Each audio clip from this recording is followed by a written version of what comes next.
pursuit of happiness. Pursuit of happiness, Toastmaster Pranshu. A very good afternoon to you all, the Toastmasters. Good afternoon. Thank you.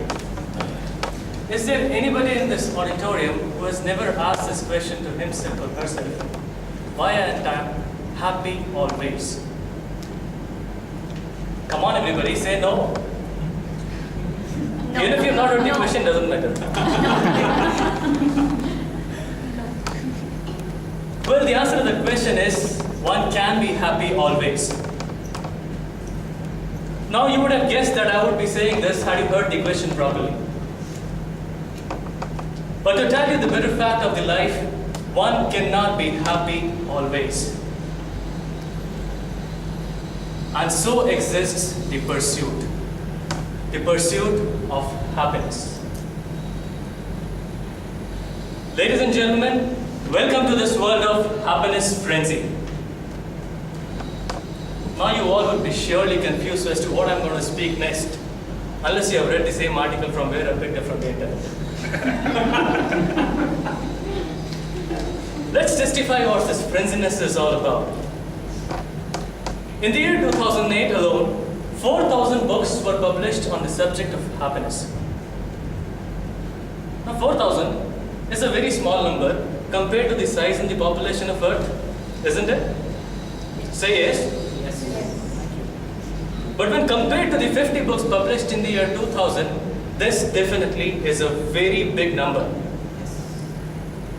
which reflects in the change of the perception of the people. And this perception cascaded down as to create the demand of the books or the awareness or the knowledge of happiness. And so these people wrote down so many books to exploit this opportunity coming out from the demand of the people, the population. The awareness about happiness increasing in people. The most popular lecture at Harvard is about positive thinking. Most of the universities across the world are giving lectures on the same lines. Why go that far? Let's go to Panjagutta. What do you see?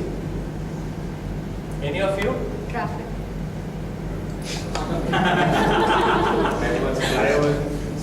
What I see is happiness sale. They don't sell brands. What they sell is happiness. Because they know one thing, that this is one thing that is selling the most at this age. In this age, dear Toastmasters, man are pursuing happiness as if it is something you could wear. Some consider it as a reward for hard work, like VTCSers. No reaction? I just did not name Deloitte or the IT sector just because I'm going to be evaluated by one of these people.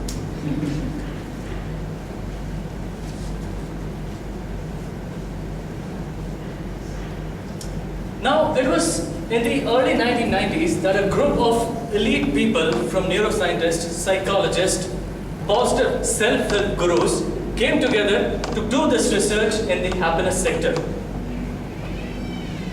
You know, the best thing of all this research is that come what may, whatever sect they belong to, whether they were psychologists or behavior scientists or Buddhist monks, they all agreed to the same definition of happiness. Happiness is not just about smiling. It's not in the mere sense of glee like facial structure. Happiness is contentment. It is satisfaction. They all agreed to it. With none of them differing with this basic thought, they all agreed to it. And that is the best part of this research. And that is something which is good for us. Now what these people basically agreed to, there were many principles which are common across all these things of people. I call it the class.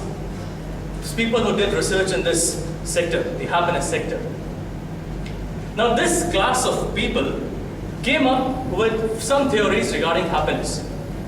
And first of them all, getting what you want doesn't bring you lasting happiness. Agreed? Well, think of the basic theory of evolution and adaptation.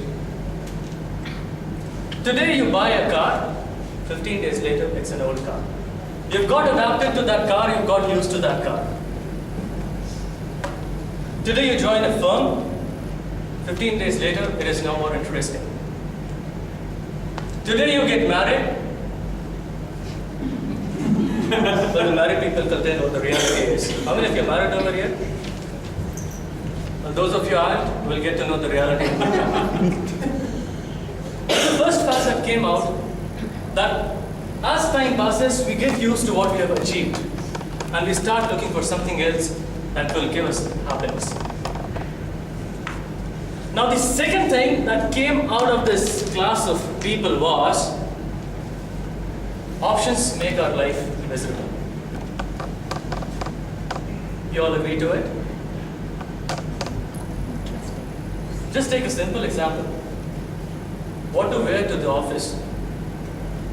Aren't we all confused in the mornings as to what to wear to the office? Aren't we all confused with which ice cream to have in the ice cream parlor? What career to pursue? Which car to buy? Whom to marry? And the third, and the most important of this result was expectations. Everybody said that we cannot expect our future or rather predict our future to the precise. You all go out with the mental set that you're going to eat an ice cream. You have it in your mind that you're going to eat Belgium dark chocolate. Everything's set, you go to the ice cream parlor. You take the ice cream scoop in your hands, you take the first bite. But then, the taste is not as the same as you had it last time, maybe in Bangalore, maybe somewhere else.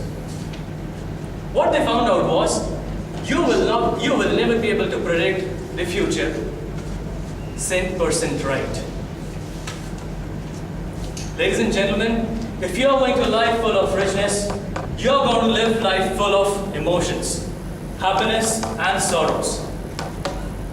Pursuit of happiness is never about reducing the size of your palette of emotions.